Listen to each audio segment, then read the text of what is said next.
কোন মুরগির জাত সবচেয়ে লাভজনক? তুমি যদি মুরগি পালন শুরু করতে চাও কিন্তু বুঝতে পারছো না কোন জাতের মুরগি সবচেয়ে লাভজনক, আজকের ভিডিওতে আমি তোমাকে পুরো ক্লিয়ার করে দেব কোন মুরগি কিসের জন্য বেস্ট।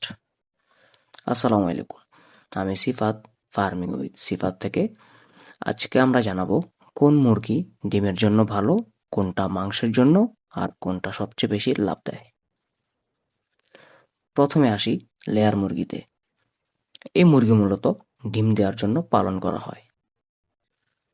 একটা লেয়ার মুরগি বছরে প্রায় 280 থেকে 320টা ডিম দেয়।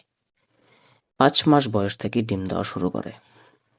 সুবিধা: নিয়মিত ইনকাম করা যায়, নিয়মিত ডিম বিক্রি করা যায়, ছোট জায়গায় পালন করা সম্ভব। আর অসুবিধা হচ্ছে মাংস কম হয়, খাবারের খরচ নিয়মিত লাগে।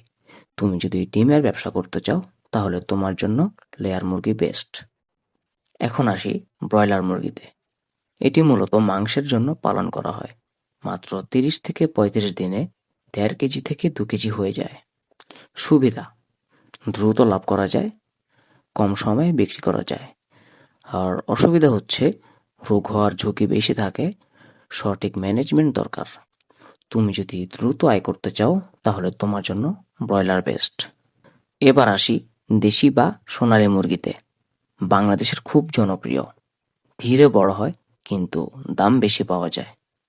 দেশি মুরগি হচ্ছে প্রাকৃতিক ও রোগ কম হয়, সোনালী হচ্ছে মাঝামাঝি, রোগ প্রতিরোধ ক্ষমতা মধ্যবর্তী অবস্থায় থাকে। সুবিধা: বাজারে দাম বেশি, রোগ কম হয়।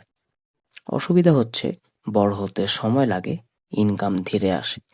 তুমি যদি লং টার্মে লাভ চাও তাহলে সোনালী অথবা দেশি মুরগি পালন করতে পারো। তো এক কথায়, তুমি যদি ডিমের ব্যবসা করতে চাও তাহলে তোমার জন্য লেয়ার মুরগি বেস্ট। তুমি যদি দ্রুত মাংস উৎপাদন করতে চাও তোমার জন্য ব্রয়লার মুরগি বেস্ট। আর তুমি যদি বেশি দাম আর ঝুঁকি তুলনামূলক কম নিতে চাও তাহলে দেশি অথবা সোনালী মুরগি পালন করতে পারো।